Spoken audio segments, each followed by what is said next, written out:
दोस्तों, मैं यूपीपीएससी का पेपर दिया मैंने इस बार 2025 में।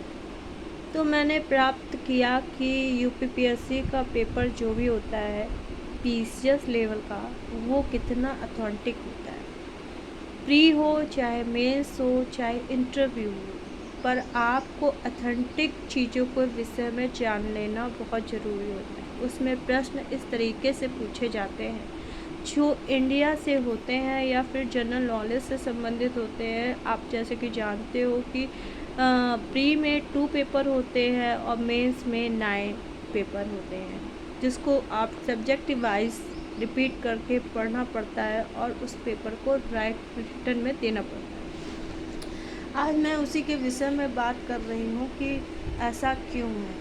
दिन प्रतिदिन इतना कंपटीशन बढ़ता जा रहा है कि आप समझ ही नहीं पा रहे हैं कि हम क्या करें क्या ना करें। जी हाँ, आज मैं उसी के विषय में बात करने वाली हूँ। वैसे मैं यूजीसी नेट की तैयारी करती हूँ और लोगों को यूजीसी नेट की तैयारी के लिए फ़ोर्स भी करती हूँ। मैं जहाँ तक हो सके तो उसके सब्जेक्ट के विषय में भी जानकारी दिलाती हूँ।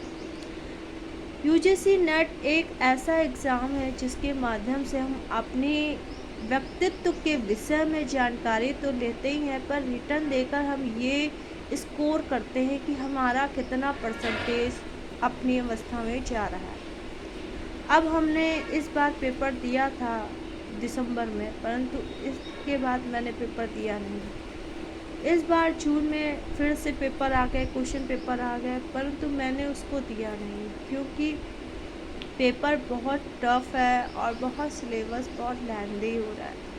पर ये कंप्यूटर वाइज एग्ज़ाम्स होते हैं, इसकी वजह से मैं कंटिन्यू रीड आउट कर रही हूँ और पेपर देने की कोशिश में हूँ। अधिक जानकारी के लिए हमारे यूजीसी नेट चैनल पे सब्सक्राइब कर सकते हैं और पूछ सकते हैं कैसे क्वेश्चन का पैटर्न होता है, कैसे क्वेश्चन आते हैं, सिलेबस से है। सिलेबस के अकॉर्डिंग तो आपको पढ़ना ही है, साथ में आपको जानकारी ले लेनी है सिलेबस की। अधिक जानकारी के लिए कांटेक्ट करें यूजीसी नेट डॉली।